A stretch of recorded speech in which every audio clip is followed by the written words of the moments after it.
ด็จสู่ฟ้าไกลแต่พระหฤทัยอยู่ในแผ่นดินนี้ดวงใจไทยทุกดวงขอพักดีขอถวายรักนี้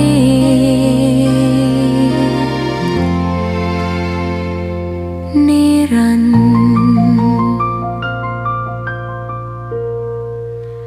แด่พระพันปีหลวง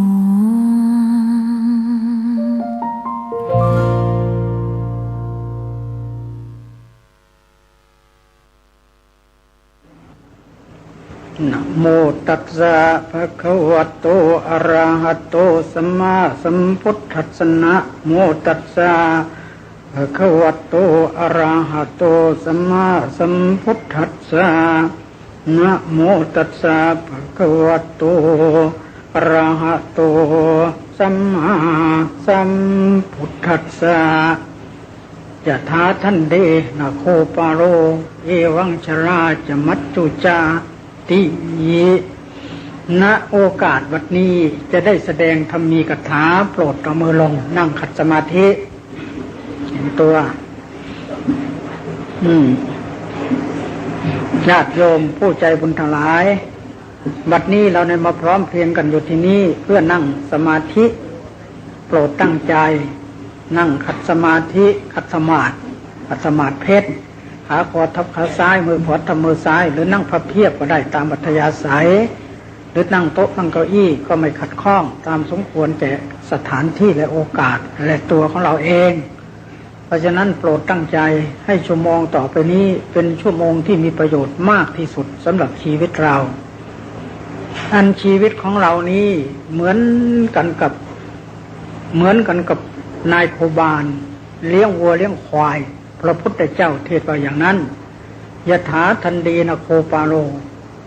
นายโคบาลต้อนโคเข้าไปสู่ที่หากินชั้นใดก็ดีพญามัจจุราชก็ต้อนชีวิตของเราไปสู่ตะแลงแกงคือที่ตายฉันนั้นเหมือนดังที่ท่านได้ทราบข่าวเรื่อยๆติดต่อกันมาประเดี๋ยวเครื่องบินตกตายทีละ11 ศพตายเดียวเมื่อเร็วๆนี้ก็มีแล้วก็น้ำท่วมตายก็มีเรือหายไปในกลางทะเลก็มีเครื่องบินระเบิดบนท้องฟ้าตายในประเทศอื่นตั้ง100 กว่าศพก็มีล้วนแต่บอกถึงความไม่เที่ยงไม่แน่นอนแห่งชีวิตร่างกายของเราท่านทั้งหลายนั่นเป็นสัญลักษณ์พระพุทธเจ้าเรียกว่าเทวทูตของเทวดาหรือทูตผู้ประเสริฐนำเอาข่าวมาบอกให้เราพิจารณาไม่ให้เราประมาทเมื่อความตายเกิดขึ้นอย่างนี้คนเดินตายเราก็จะต้องตายคุณหญิงเจือสิงหเสนีเป็นผู้ที่มีอุปการะต่อประเทศชาติศาสนามากอยู่แต่ก็ถึงแก่กรรมเสียแล้วเมื่อวันที่16 เดือนนี้ตั้งศพไว้ที่บ้านพรุ่งนี้ครบ7 วันนี้ก็คือความไม่เที่ยงแท้แน่นอนจะเป็นคนหญิงจะเป็นคนนายจะเป็นพระเถรเนนชีจะเป็นคนยากคนจนคนร่ำคนรวยคนโง่คนฉลาดพระยามัจจุราชเขาจะไม่ไว้ใจใครเลยพระพุทธเจ้าจึงได้เทศสอนพระสงฆ์องค์เจ้าว่าภิกษุทั้งหลายร่างกายของตถาคตเหมือนกับเกวียนที่ชำรุดแล้วเอาไม้ไผ่มาซ่อมแซมไว้มันจะอยู่กับพวกเธอไม่กี่วันก็จะจากพวกเธอไปแล้วทหราปิจเยวุฒาเยพาลาเยจะปันดิตาคนหนุ่มก็ตายคนแก่ก็ตาย คนฉลาดก็ตายคนโง่ก็ตายคนรวยก็ตายคนจนก็ตายยถาปิกุมภการัสสะหม้อดินทุกชนิดทุกใบเล็กก็แตกใบใหญ่ก็แตกเผาสุกก็แตกเผาดิบก็แตกเอวังมัจจาในชีวิตังชีวิตของเราท่านทายก็เหมือนกันอย่างนี้เมื่อเป็นเช่นนั้นเธอทั้งหลายอัปปมัตตาอย่าพากันประมาทสติมัตโตให้พากันมีสติระลึกอยู่เสมอสุศีลวาจงรักษาศีลให้ดีสุสมาหิตาตสังกัปปาจงตั้งจิตตั้งใจไว้ให้ถูกทางสัจจิตะมโนรักขตะจงตามรักษาใจของตนให้อยู่กับศีลสมาธิปัญญา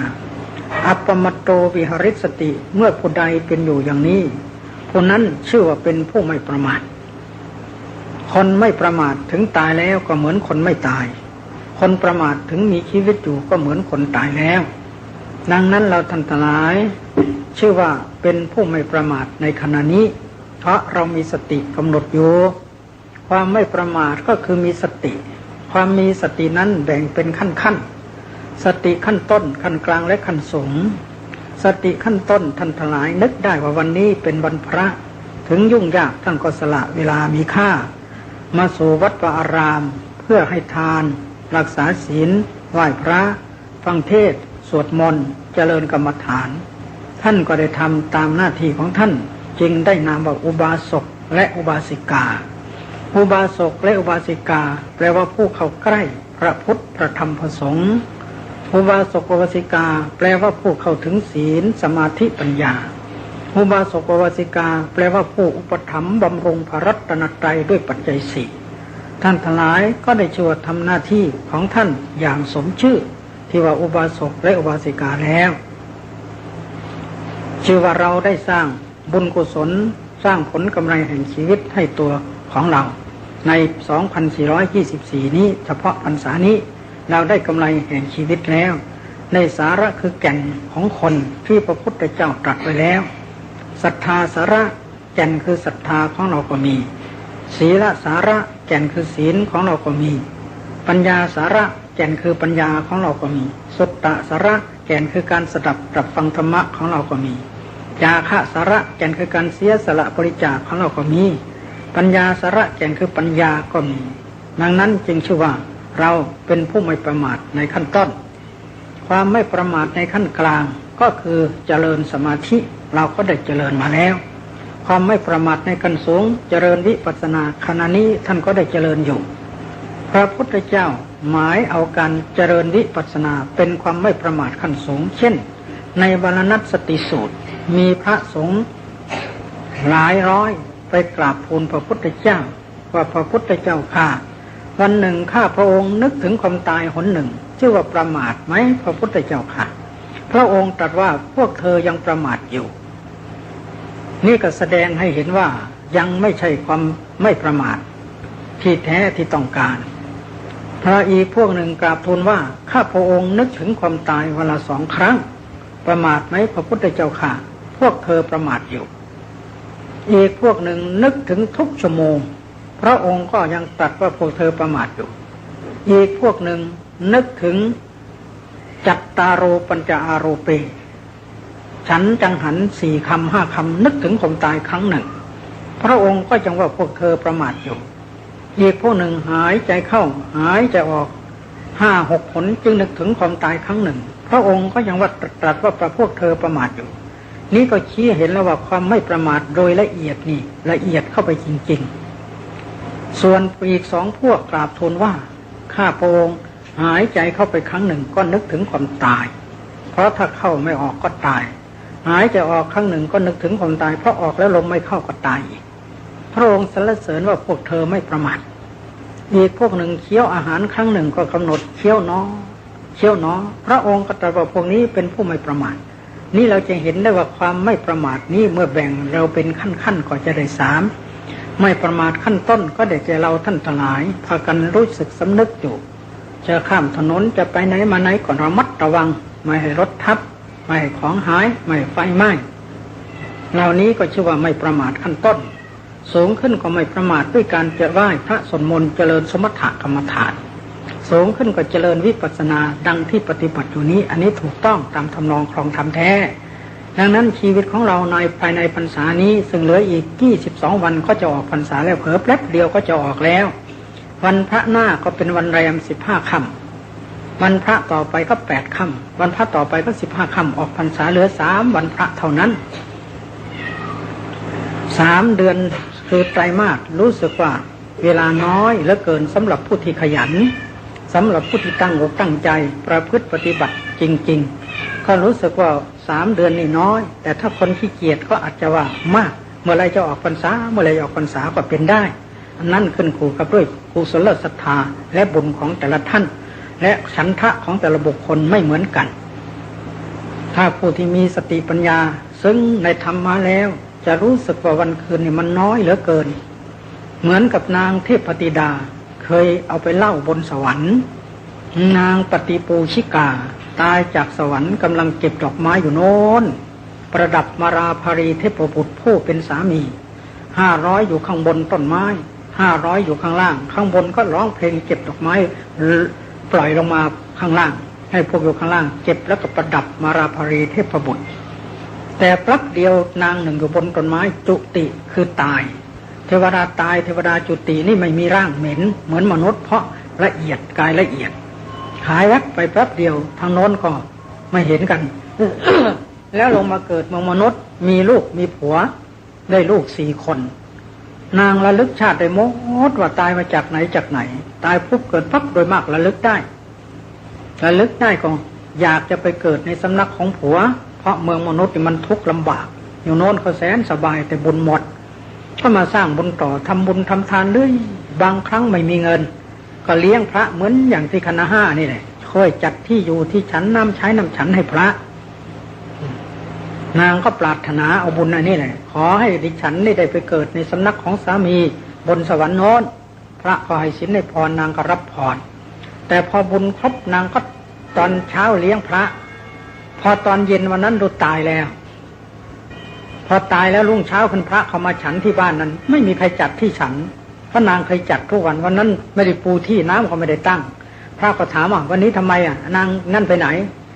พวกโยมก็บอกท่านจะเห็นได้อย่างไรเมื่อวานเช้าท่านทานอาหารใส่ฉันอาหารพวกพระคุณเจ้าฉันอาหารเช้าเย็นเสร็จแล้วตอนเย็นนางก็ตายแล้วพวกท่านไม่มีโอกาสได้เห็นอีกแล้วพระก็เกิดสังเวชสลดใจก็ไปกราบทูลพระพุทธเจ้านางเป็นผู้ไม่ประมาทตายไปเกิดโน้นในสำนักของสามีโน้นเสร็จแล้วทางสามีโน้นก็ถามว่าหายหน้าไปไหนเมื่อกี้เนี้ยนางก็ตอบว่าโอ้ฉันไปเกิดเมืองมนุษย์ได้ลูก4 คนแล้วจะมาเกิดที่นี้โอ้มนุษย์เป็นยังไงบ้างประมาทไหมท่านเอ๋ยมนุษย์เนี่ยอายุไม่ถึง100 ปีแต่ละคนเหมือนกับมีอายุตั้ง10,000 ปีเทวดาเขาก็ไปโฆษณาบนโน้นดังนั้นเราท่านทั้งหลายจึงชื่อว่าเป็นผู้ไม่ประมาทในวันนี้ดีแล้วเฉพาะวันนี้จะได้แสดงพระธรรมเทศนาปรารภติกิณกะสิ่งละอันพละน้อยนี่ก็กัน1จบไปแล้วนะเตือนสติไม่ให้ประมาทด้วยธรรมะ5 ข้อและอีก5 ข้อสิ่งที่เรารู้ไม่ได้1ชีวิตตังพยาธิการโรจาชีวิตคือความเป็นอยู่ไม่มีใครรู้ได้ว่าจะสิ้นไปวันไหน2พยาธิคือความเจ็บเราจะเป็นหวัดจะเป็นไข้จะเจ็บแข้งเจ็บขาปวดหูปวด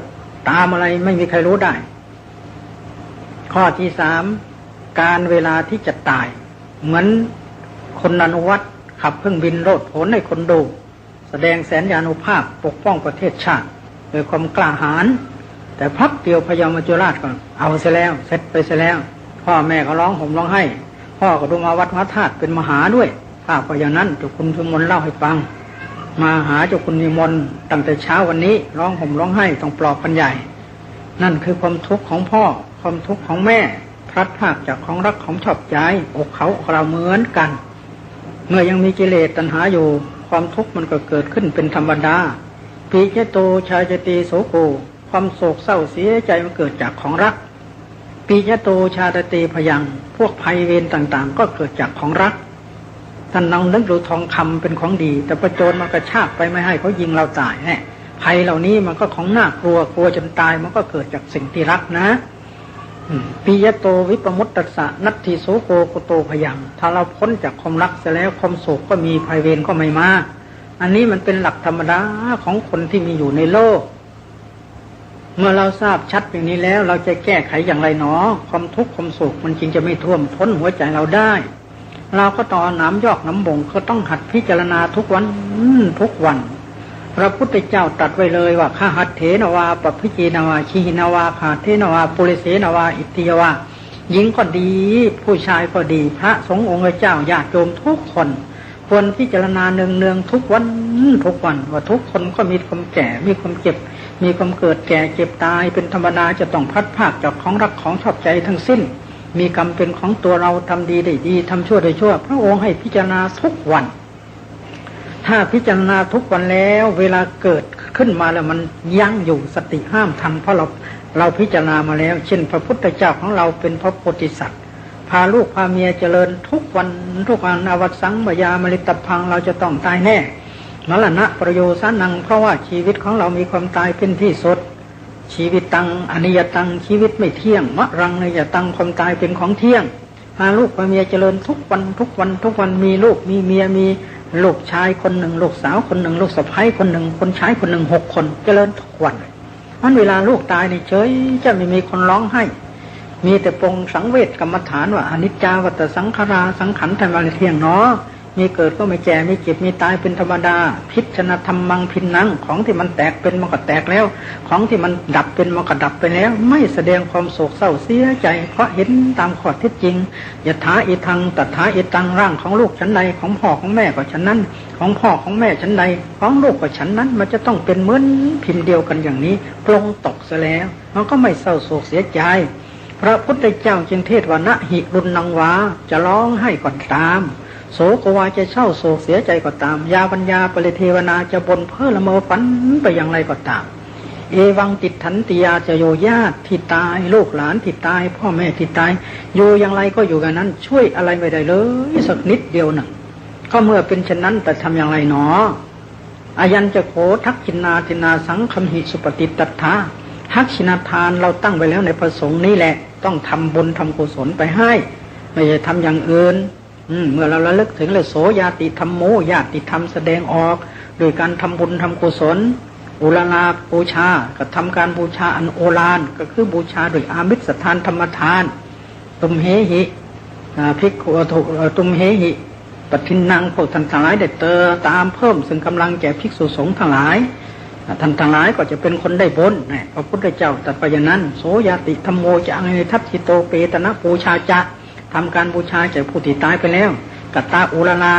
ก็ได้ชื่อว่ากระทำการบูชาโอฬารภิกขุนมนุปปทินังตามเพิ่มกำลังแก่ภิกษุสงฆ์ตุมหิปุญญังปสุตังอนัปปกังสันตร้ายก็ได้ประสบบุญกุศลมากร้องให้ไม่ได้ประโยชน์แต่ก็เป็นธรรมดาเมื่อกิเลสยังอยู่ขนาดพระโสดาบันเช่นนางวิสาขาก็ยังร้องห่มร้องไห้ไปหาพระพุทธเจ้าก็หลานตายอันนี้เป็นหลักธรรมดาแต่เราท่านทั้งหลายก็ต้องหันเข้ามาสู่พระธรรมดังที่กล่าวมาแล้วเมื่อความตายเกิดขึ้นจะแก้ไขอย่างไรเนาะแล้วเมื่อยังไม่ตายเกิดขึ้นจะแก้ไขอย่างไรเอาเราไม่ตายแต่คนอื่นเขาตายแล้วขณะนี้เราที่นั่งฟังเทศไม่ตายจะทำอย่างไรเนาะจึงจะถูกต้องตามคำสอนของพระพุทธเจ้า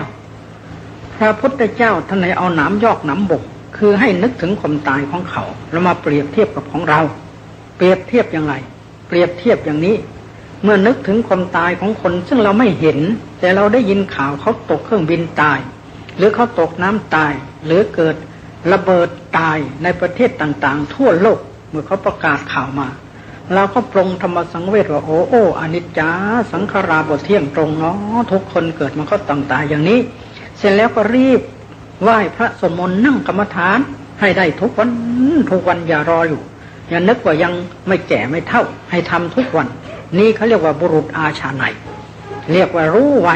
ได้ยินข่าวคนอื่นตายเริ่มแล้วไม่ประมาทแล้ว2เมื่อคนอื่นตายก็ดีถ้าจิตใจเขาเรายังไม่สังเวชเราได้เห็นคนอื่นตายต่อหน้ายกจะถูกรถทับตายหรือถูกอะไรตายก็แล้วแต่เช่นเราไปรดน้ำศพในที่ต่างๆเราก็ปรงธรรมสังเวชว่าเขาชั้นใดเราก็ชั้นนั้นแล้วก็ไม่ประมาทรีบไหว้พระสวดมนต์นั่งกรรมฐานอันนี้เป็นชั้นที่2ชั้นที่3เมื่อได้ยินคนอื่นตายก็เฉยใจเขาเรามักจะเฉยเมื่อเห็นเขาตายก็เฉยทีนี้ใกล้เข้ามาพ่อตายแม่ตายพี่ตายน้องตายญาติใกล้ชิดเพื่อที่พึ่งพาอาศัยตายชักจะโศกเศร้าเสียใจมากแล้วหมดที่พึ่งแล้วร้องห่มร้องไห้แล้วตอนนี้จะสำนึกได้แล้วก็ไม่ควรประมาทวันหนึ่งเราก็เป็นเหมือนกันคิดอย่างนี้แล้วก็รีบสร้างความดีไม่ประมาทนี่เป็นบุรุษอาชนัยสตรีอาชนัยประเภทที่3ประเภทที่4ได้ยินข่าวคนอื่นตายจิตเราก็ยังไม่สังเวชยังเฉยอยู่เห็นคนอื่นตายก็ยังเฉยอยู่คันพ่อตายแม่ตายก็ยังเฉยอยู่ตัวเก็บไข้ได้ป่วยล้มหมอนนอนเสื่อแล้วตอนนี้สิบนบานสันกล่าวขอให้หายวันหายคืนเถอะคุณพระพุทธพระธรรมพระสงฆ์คุณพ่อคุณแม่คุณครูบาอาจารย์ เจ้ากรรมนายเวรพูดผีปีศาจทั้งหลายปล่อยโลกโลกของข้าสักทีเถอะต้องการอะไรก็จะให้คิดมันคิดขึ้นมาแล้วจะเอาเป็ดเอาไก่จะเอาหัวหมูจะเอาอะไรจะให้หมดทั้งนั้นจะสร้างพระประธานเช่าตัวก็เอาจะทอดกฐินให้ของก็เอาจะทำสังฆทานให้กี่องค์ก็เอาบนบานสันกล่าวทันไว้นี่เพราะเรากลัวตายเนี่ยอยากจะมีชีวิตอยู่ทีนี้เมื่อเป็นเช่นนั้นเราจะทำอะไรเราก็ไม่ประมาทเมื่อหายก็รีบสร้างบุญสร้างกุศลทันทีนี่อย่างนี้แหละเรียกว่าอาชาในแท้ที่ถ้าไม่ทำอย่างนี้ได้ยินคนอื่นตายก็เฉยเห็นเขาตายก็เฉยเจ็บไข้ได้ป่วยก็เฉยไม่ได้สนใจที่จะสร้างคุณงามความดีอันนั้นชื่อว่าอัตถวังเมชีวิตตังชีวิตของเราไม่ยั่งยืนเอามาเพียงข้อเดียวก็ใช้ได้เหมือนกันนี่ปรารภถึงผู้ตายเอามาเป็นกรรมฐานธรรมะจากผีหมายความว่าตายแล้วเราเป็นผีเราก็หาธรรมะมาให้ได้จะเอาอะไรมาเป็นสาระเป็นแก่นสารให้เกิดขึ้นในตัวเราเมื่อเรายังไม่ตายในขณะนี้จบไปแล้วกันหนึ่งกันที่สองกันที่สามได้พรรณนาถึงเรื่องนิสัมมะกรณังสยโยใคร่ควรเสียก่อนจึงทำจะทำอะไรอย่าใจเร็วด่วนได้ให้นึกหน้านึกหลังพิจารณาให้รอบคอบเสียก่อนนั้นแหละดีจะถอยหน้าจะถอยหลังจะเข้าจะออกประตูหน้าต่างอะไรต่างๆเหมือนกันถ้าขาดความระมัดระวังใคร่ควรเสียแล้วบางทีทุกข์มันเกิดได้ดังนั้นพระพุทธเจ้าจึงได้แสดงธรรมะเป็นเหตุให้ยศเจริญไว้ถึง7ข้ออุทธานวัตโตคือยศทั้ง8ปริวานยศโภคยศอิสริยยศธรรมยศคุณยศเกียรติยศวรรณยศสัมมานยศยศเหล่านี้จะเกิดขึ้นแก่บุคคลได้ต้องอาศัยคุณธรรม7ข้อ1อุทธานวัตโตขยัน2สติมโตมีสติ3สุจิกัมมะการงานสะอาด4นิสัมมการีใครควรสักคนจึงทำ5สัญญตัสสะสำรวมระมัดระวังดีแล้ว6ธรรมชีวีเป็นอยู่โดยธรรมะ7อปมัตตัสสะไม่ประมาทได้แสดงมาแล้ว3ข้อวันนี้ข้อที่4นิสัมมการิโนแปลว่ามีปกติเป็นอยู่มีปกติใคร่ควรเสียก่อนแล้วจึงทำการใคร่ครวญนี่คือเราพิจารณายกตัวอย่างเช่นเราจะจุดธูปบูชาพระที่โต๊ะหมู่ทีนี้บางคนไม่ใคร่ครวญเทียนก็ไปปักไว้บนโต๊ะซึ่งไม่มีกระจกรอง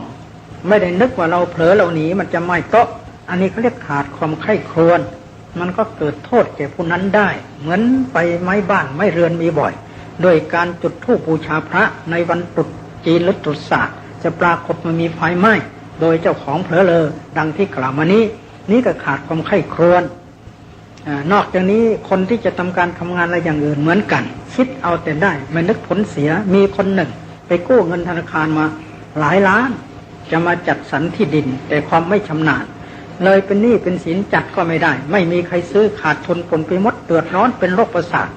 แทบตายเลยนี่อย่างนี้เลยขาดความใคร่ครวญซะก่อนหรือขาดการศึกษาให้รู้ข้อเท็จจริงซะก่อนก็เป็นไปได้แล้วมีลูกศิษย์คณะ5นี่คนหนึ่งศึกไปแล้วไปทำงานอยู่แห่งหนึ่งในกรุงเทพนี่เขาก็ตั้งให้เป็นใหญ่เป็นโตขึ้นก็อยากจะรวยโดยตัวเองแต่ความไม่ชำนาญก็ออกแยกตัวไปตั้งผลในสุดขาดทุนผลปีหมดเลี้ยงตัวไม่ได้อย่างนี้เรียกว่าขาดความใคร่ครวญก็เป็นไปได้แต่มีบางคนเขาใคร่ครวญดีอีกคนหนึ่งชื่อนายจันทร์เป็นคนอยู่จังหวัดขอนแก่นอำเภอบ้านไผ่เขาบวชแล้วศึกเป็นพระเขาเป็นนึกถึงธรรมะที่พระพุทธเจ้าเทศพระพุทธเจ้าประทับอยู่ที่สวนไผ่เขาก็เอาต้นไผ่มาปลูกบูชาพระพุทธเจ้า 1,300 กอเมื่อกอไผ่มันโตขึ้นมันออกหน่อมาเขาขายหน่อละ3 บาทกอไผ่หน่อหนึ่งตอนหนึ่งนี่มันจะต้องมีหลายหน่อเหมือนท่านบุญรอดปลูกไปที่หน้าคณะ10นั่นแหละต้นไผ่เกิดไว้เอามาหน่อเดียวเพิ่มไม่เท่าไรแตกออกไปรู้กี่ร้อยกี่พันต้นนายจันทร์เขาก็ขายหน่อไผ่ต่อมาหน่อละ8 บาทเขาปลูกกล้วยหอมพันทองปลูกมะพร้าวพวกเกษตรเขาต้องมาสั่งเอาของเขาปลูกมะนาวปลูกอะไรขายหมดจนต้องมีฟาร์มมีโรงแรม2 หลังใหญ่ๆอยู่ที่อำเภอบลเบิกนี่ก็คือไข้ครวญแล้วทำมันก็เกิดประโยชน์เกิดผลนี่ถ้าขาดพิจารณาไข้ครวญเช่นเขาโทรศัพท์บอกให้ย้ายเงินไปเข้าบัญชีอื่น4 ล้านอย่างนี้ไม่มีเหตุไม่มีผลย้ายไปได้ยังไงพอพับมันก็เสียเงินให้เขา4 ล้านฟ้องร้องกันดังที่หนังสือพิมพ์ถ้าหากว่าเป็นจริงตามนั้นก็น่าคิดแต่ว่าข่าวว่าต้องใช้คืนถึง4 ล้านเพียงโทรศัพท์สั่งเวลาปฏิเสธพับเดียวไม่มีหลักฐานก็ไม่รู้จะทำไงเพราะฉะนั้นบางทีเชื่อง่ายนักก็ไม่ดีเหมือนกันอย่าไว้ใจทางอย่าวางใจคนจนใจตัวเองมันเป็นตรงเตงเหมือนนางต่อแตนที่โบราณท่านว่า มันเดือดร้อนตัวเองก็เป็นได้นี่ก็คือขาดธรรมะดังที่กล่าวมานี้เราลองนึกสูงขึ้นไปถึงมหากุศลมคมานพมีแฟน4 คนแล้วไม่ปรารถนาให้ผู้หญิงร่วมทำบุญจะเอาคนเดียวแต่เวลาเมืองมนุษย์แล้วมีแฟนทั้ง4 คนแต่ไปสวรรค์แล้วจะไม่ให้ผู้หญิงไปด้วยคิดอย่างไรก็ไม่ทราบแต่ผลที่สุดภรรยาเขาฉลาดเขาใคร่ครวญดู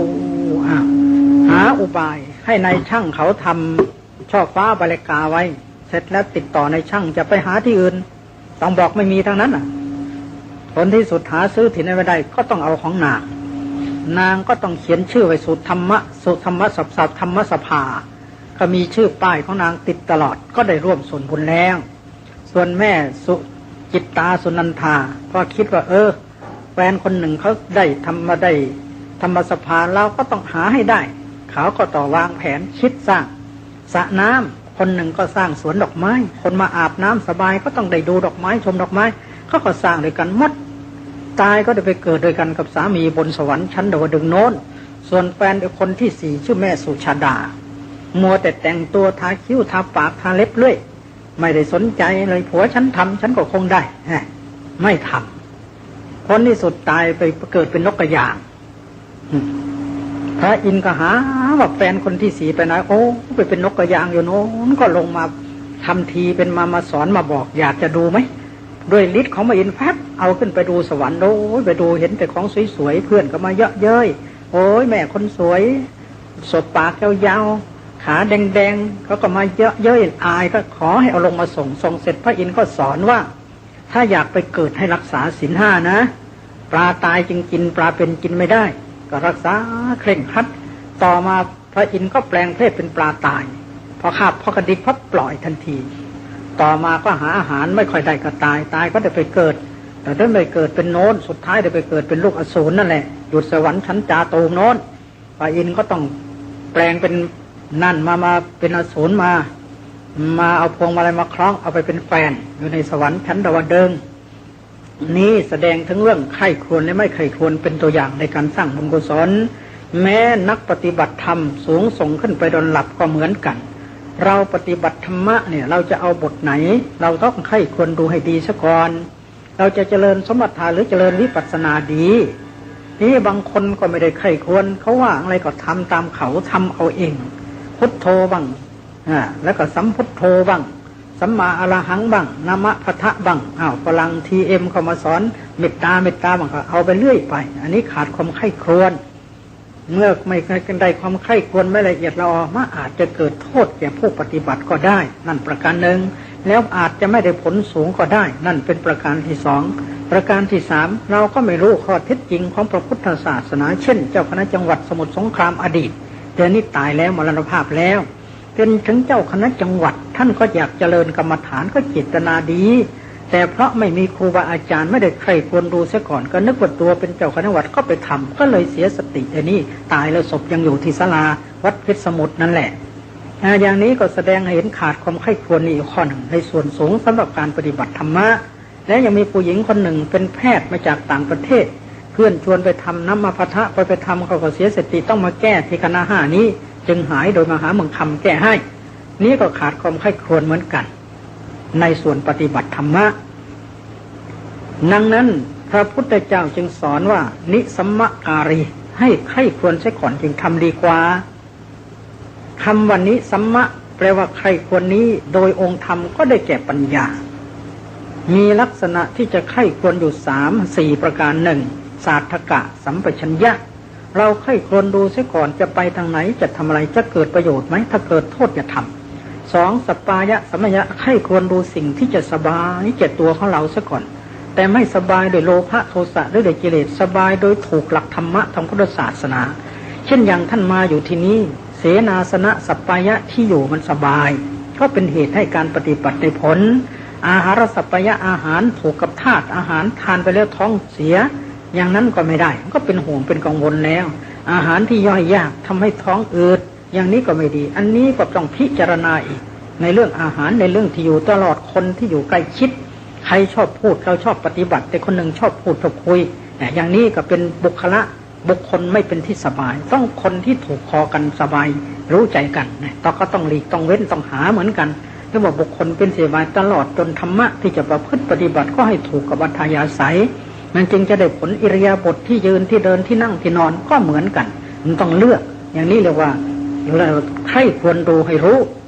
นอกจากนี้ตลอดคำพูดคำจาพูดไปแล้วเสียศีลเสียธรรมก็ไม่เอาพูดไปแล้วขัดคอคนอื่นก็ไม่เอาไม่พูดนิ่งดีกว่าอย่างนี้ก็ต้องเป็นใครควรเหมือนกันเพราะอยู่ในโลกมนุษย์นานาจิตต่างกันด้วยข้อที่4 3โคจระนึกถึงโคจรสถานที่ที่จะเดินที่จะไปถ้าที่ไหนไปแล้วอารมณ์เสียก็อย่าไปที่ไหนไปแล้วอารมณ์ดีบุญเกิดไปธรรมะบทใดที่ทำแล้วสบายใจก็เอาอันนี้เรียกว่าโคจรหมายทั้งสถานที่และตัวธรรมะคือกรรมฐาน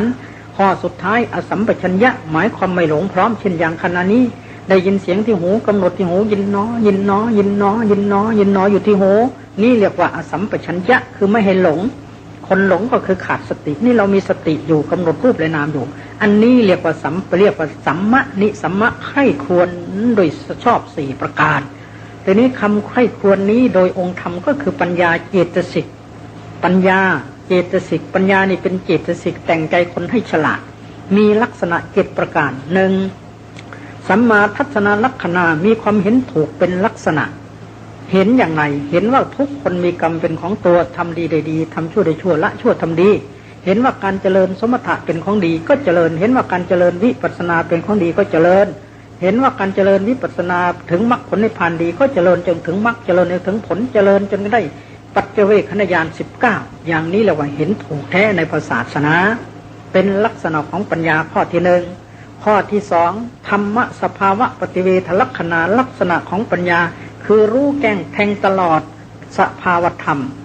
ตามความเป็นจริงของเขาได้แก่รู้ปัจจุบันเนี่ยดังท่านกำหนดเดี๋ยวนี้ได้ยินน้อยินน้อยินน้อนี่เรียกว่ารู้สภาวธรรมตามความเป็นจริงสภาวธรรมธรรมะที่มีอยู่เป็นอยู่เดี๋ยวนี้ขันธ์5มันเกิดที่หูของท่านนี่แหละสภาวธรรมธรรมะที่มีจริงเป็นจริงคือขันธ์5เสียงกับหูเป็นรูปประขันท่านได้ยินแล้วเป็นเวทนาสบายใจไม่สบายเป็นเวทนาจำได้เป็นสัญญาแต่ไงเห็นว่าได้ยินชัดไม่ชัดสังขารที่ได้ยินแว่ววิญญาณนี้คือสภาวธรรมธรรมะที่มีอยู่ที่เป็นอยู่สติกำหนดได้ยินน้อยินน้อนี่เป็นตัวมรรคสัตว์นี่จะเป็นสภาวธรรมได้ยินน้อได้ยินน้อกิเลสขาดไป7ชาตินี้เป็นนิโรธสัตว์เป็นสภาวธรรมตัณหาก่อนที่ได้ยินเป็นสมุทัยสัตว์ตัวเสียงคือขันธ์5เป็นทุกขสัตว์เมื่อเรากำหนดก็เป็นทุกขอริยสัตว์เป็นสมุทัยอริยสัตว์มรรคอริยสัตว์นิโรธอริยสัตว์นี่คือสภาวธรรมมีอยู่เดี๋ยวนี้ได้แก่รู้ปัจจุบันรู้รูปรู้นามเห็นปัจจัยนักมันเกิดมันดับแต่ยินน้อก็ขาดไปแต่ยินน้อก็ดับไปจนขาดมบตกใจไปเลยนั่นแหละเห็นชัดแท้อย่างนี้คือสภาวธรรมธรรมะสภาวะปฏิเพทลักษณาแทงตลอดสภาวธรรมตามความเป็นจริงคือรูปกับนามปัจจุบันธรรมอนิจจังทุกขังตามรรคผลนิพพานนี้เป็นลักษณะของปัญญาคือเป็นเครื่องหมายป้ายบอกยี่ห้อ3โอภาสลักษณะมีสว่างความสว่างเป็นลักษณะได้จะรู้ทาง7สายนั่นละสว่างแท้ทางไปนรกคือโทสะทางไปเปรตอสุรกายโลภะทางไปเป็นสัตว์เดรัจฉานโมหะทางไปมนุษย์ศีล5กุศลกโมบท10ทางไปสวรรค์มหากุศล8ทางไปพรหมโลกสมถะทางไปนิพพานวิปัสสนาแล้วก็เลือกเดินทางที่จะไปนิพพานอย่างนี้เรียกว่าโอภาสลักษณะเป็นลักษณะเครื่องหมายป้ายบอกยี่ห้อของปัญญาประการที่4ปชานลักษณะมีความรู้ชัดเป็นลักษณะเป็นเครื่องหมายของปัญญารู้อะไรรู้วิสุทธิเกต1ศีลวิสุทธิศีลของเราบริสุทธิ์ไหมเดี๋ยวนี้บริสุทธิ์แล้วกายกรรมวจีกรรมบริสุทธิ์นี่คือศีลวิสุทธิ2จิตวิสุทธิใจของเราบริสุทธิ์ไหมโลภะโทสะมันจางไปนี่เรียกว่าจิตวิสุทธิ3ทิฏฐิวิสุทธิแยกรูปกับนามออกนั่งเป็นรูปรู้ว่านั่งเป็นนามได้ยินเป็นเสียงกับหูเป็นรูปได้ยินเป็นนามหมดทั้งคนทุกคนที่นั่งอยู่นี่สักแต่ว่ารูปกับนามไม่มีสัตว์บุคคลตัวตนเขานี่คือทิฏฐิวิสุทธิข้อที่4กังขาข้ามพ้นความสงสัยไม่มีแล้วคำว่าคนมีแต่รูปกับนามสัตว์ชีวิตสัตว์ทั้งหลายไม่มีสัตว์ไม่มีบุคคลตัวตนเขามีแต่รูปกับนามคำว่ารูปกับนามอยู่ที่ไหนหมดทั้งร่างไม่มีสงสัยแล้วนั่งอยู่นี่ใครนั่งรูปนั่งใครเป็นคนรู้นามเดินไปใครเป็นโดนรูปเดินใครเป็นคนรู้นามอันที่จริงรูปนามคือตัวของเราหายสงสัยหมด ใครจะมาจากเมืองไหนมาบอกว่ารูปนามไม่เป็นตัวอย่างนี้เราก็ไม่เชื่อนี่เรียกว่าหายสงสัย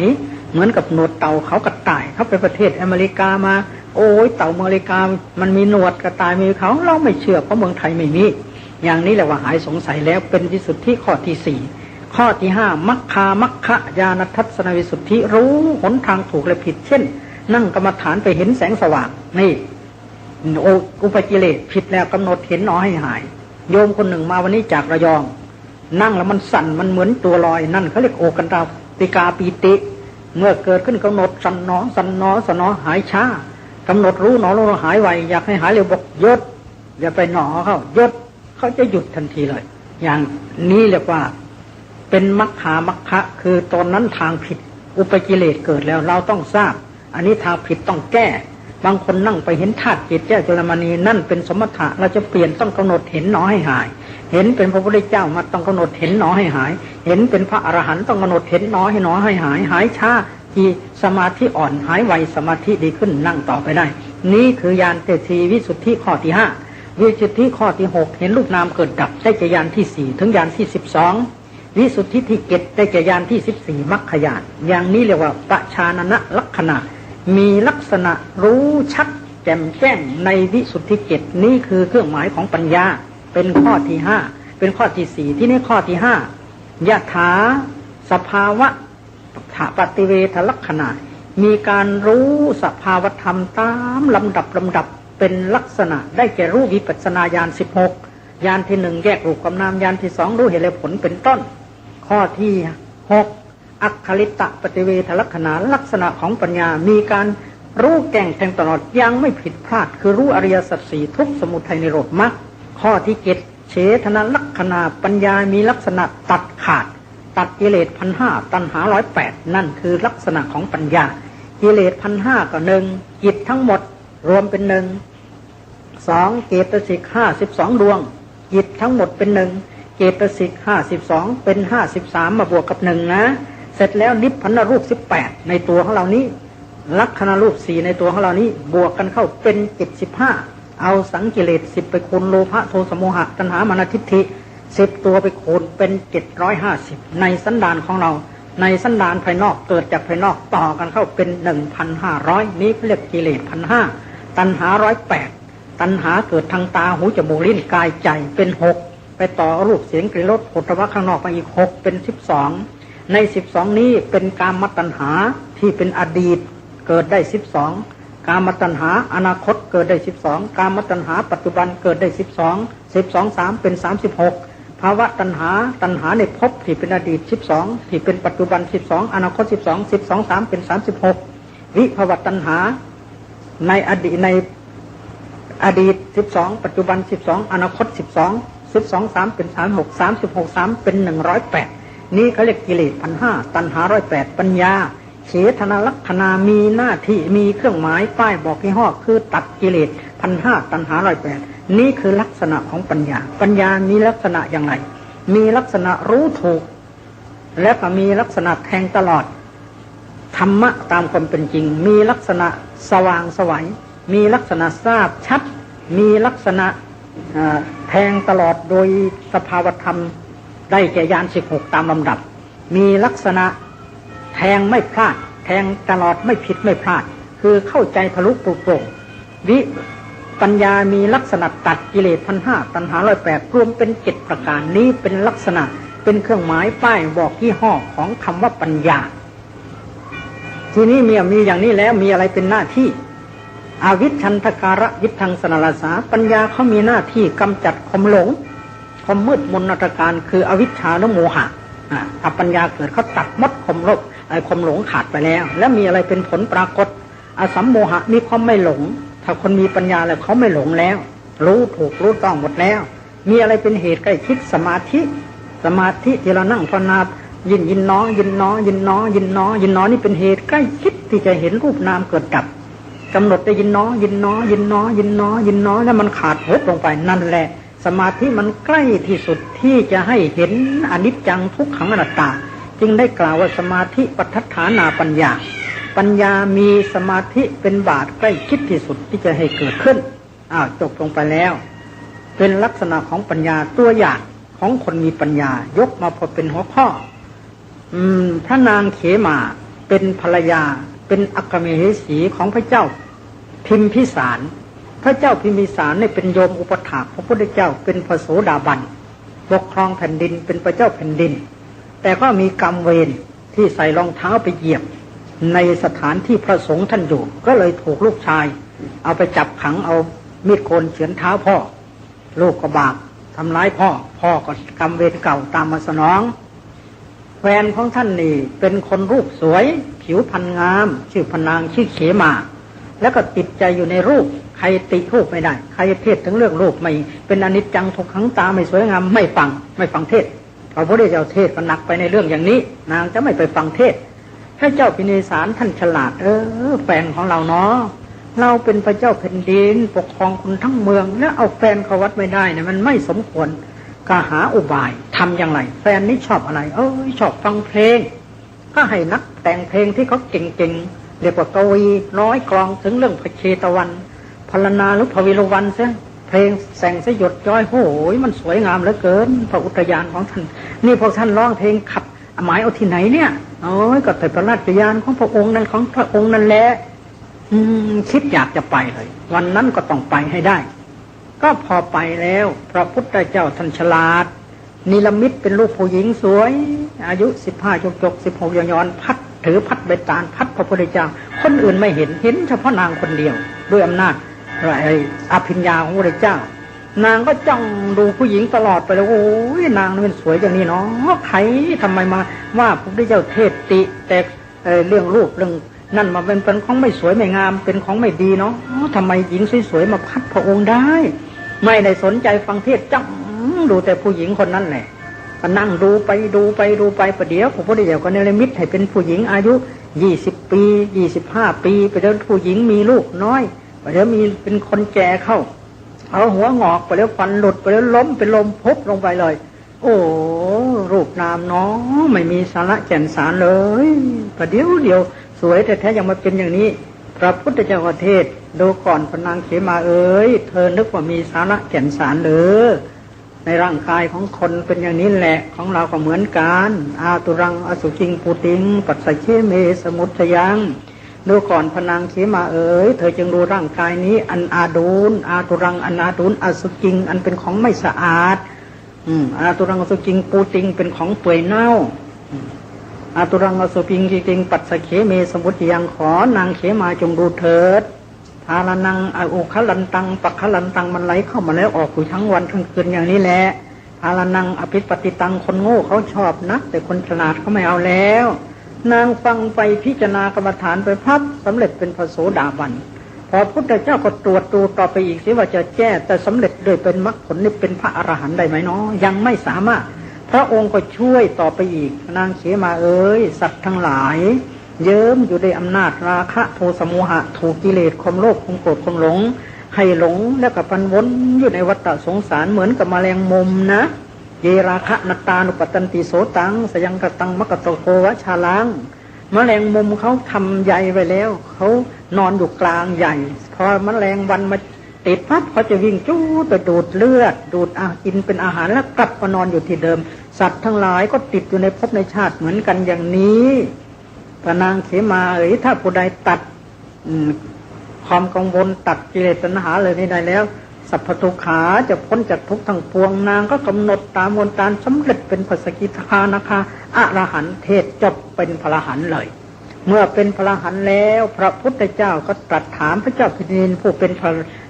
สามีว่าจะให้พระนางบวชหรือจะให้นิพพานตามปกติพระฤหัสเนี่ยเป็นหญิงก็ตามเป็นชายก็ตามถ้าเป็นพระอรหันต์แล้วอยู่ได้7 วันเท่านั้นนิพพานไม่อยู่ต่อไปอีกแล้วเพราะว่าเพศพระฤหัสทรงได้แค่นั้นแต่ต้องนิพพานเช่นสันตติมหามานพอเป็นพระอรหันต์เสร็จก็นิพพานบนอากาศเลยส่วนพระนางเขมาเนี่ยยังสาวพริ้งอยู่ก็ยังจะอยู่ต่อไปเป็นประโยชน์แก่พระศาสนามากอยู่พระพุทธเจ้าก็ถามพระเจ้าพิมพิสารว่ามหาบพิตรจะให้นางนิพพานหรือจะให้บวชพระเจ้าพิมพิสารก็บอกให้บวชเถอะพระเจ้าค่ะก็ให้บวชเป็นนางภิกษุณีสำเร็จพระอรหันต์แล้วตั้งแต่ยังไม่ได้บวชนี่แหละผู้หญิงสามารถจะเป็นพระอรหันต์ได้อย่างนี้ไม่ใช่เฉพาะผู้ชายอย่างเดียว มีถ้าหากว่าเราเกิดมาเป็นมนุษย์สามารถจะประพฤติปฏิบัติเป็นพระอรหันต์ได้ไวกว่าผู้ชายก็มีผู้ชายได้ช้ากว่าผู้หญิงก็มีขึ้นอยู่กับศรัทธาขึ้นอยู่กับการปฏิบัตินี้ก็เป็นตัวอย่างชี้เห็นว่าผู้ที่มีปัญญานางนี่มีปัญญามากวันหนึ่งนางเหาะไปบนอากาศพระพุทธเจ้ากำลังสนทนากับท้าวสักกะพอยืนอยู่บนอากาศไหว้พระพุทธเจ้าเห็นท้าวสักกะอยู่ท้าวสักกะมองเห็นแป๊บก็ถามพระพุทธเจ้าใครมายืนอยู่บนอากาศไหว้เราไปเมื่อกี้เนี่ยอ๋อมหาบพิตรนั่นน่ะลูกของอัตมภาพโอ้นางนี่ฉลาดทาง7 สายทางไปนรกเปรตอสุรกายทางไปสวรรค์ไปพรหมโลกไปนิพพานฉลาดมากนั่นแหละ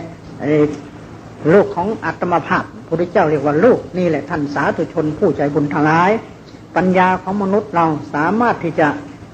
พิสูจน์นรกสวรรค์เอากิเลสตัณหาออกได้ดังที่กล่าวมานี้ดังนั้นสมควรแล้วที่เราท่านทั้งหลายเกิดมาพบพระพุทธศาสนาในชาตินี้ชีวิตของเราเป็นชีวิตที่ประเสริฐหากชาตินี้ยังไม่สำเร็จมรรคผลนิพพานก็จะเป็นปัจจัยให้เราได้สำเร็จในภพชาติต่อไปโน้นจนกระทั่งศาสนาพระศรีอริยเมตไตรข้างหน้าที่มาตรัสเราก็จะได้พบถ้ายังไม่สำเร็จในศาสนานี้ท่านกล่าวไว้ว่าเราทำในขณะนี้จะเป็นปัจจัยให้ได้ในวันข้างหน้าถ้าวันข้างหน้าจะมาได้เวลาจะตายเราก็จะได้ถ้าเวลาจะตายไม่ได้ก็จะได้บนสวรรค์ถ้าบนสวรรค์ไม่ได้เมื่อศาสนาพุทธจะหมดในระหว่างพศ 4999 ปีกับ11 เดือน 23 วันพระพุทธเจ้าของเราได้อธิษฐานไว้โดยอภิญญาก่อนนิพพานว่าขอให้พระอธิษฐานของพระองค์ไปรวมกันเป็นองค์พระพุทธเจ้าเหมือนทุกระเบียดนิ้วเทศสอนอยู่7 วัน 7 คืนที่ใต้ต้นสีมาโพธิ์ถ้าเราเป็นเทวดาก็จะได้มาฟังเทศสำเร็จในสมัยนั้นถ้ายังปึกยังหนายังกิเลสมากอยู่เราก็จะได้เกิดทันศาสนาภาษีอ่านและก็จะได้สำเร็จมรรคผลนิพพานที่นั้นเพราะฉะนั้นจึงไม่ควรตีตนก่อนไข้อย่าเป็นนึกว่าโอ้ยศาสนานี่มาครึ่งศาสนาแล้วเราคงไม่มีหวังคิดอย่างนั้นเรียกว่าดูถูกตัวเองยังใช้ไม่ได้เพราะทุกคนมีสิทธิมีเสรีภาพมีอิสระเพราะเดินทางสายกลางแล้วอยู่ในมนุษย์นี้จะเลือกไปไหนก็ได้อยากจะไปตกนรกก็ได้เกิดเป็นเปรตก็ได้อสุรกายก็ได้สัตว์เดรัจฉานก็ได้อยากไปสวรรค์ก็ได้อยากไปพรหมโลกก็ได้อยากจะไปนิพพานก็ได้ขึ้นอยู่กับการทำของเราเองแสดงพระธรรมเทศนาสมควรแก่การเวลาแล้วขอยุติไว้เพียงเท่านี้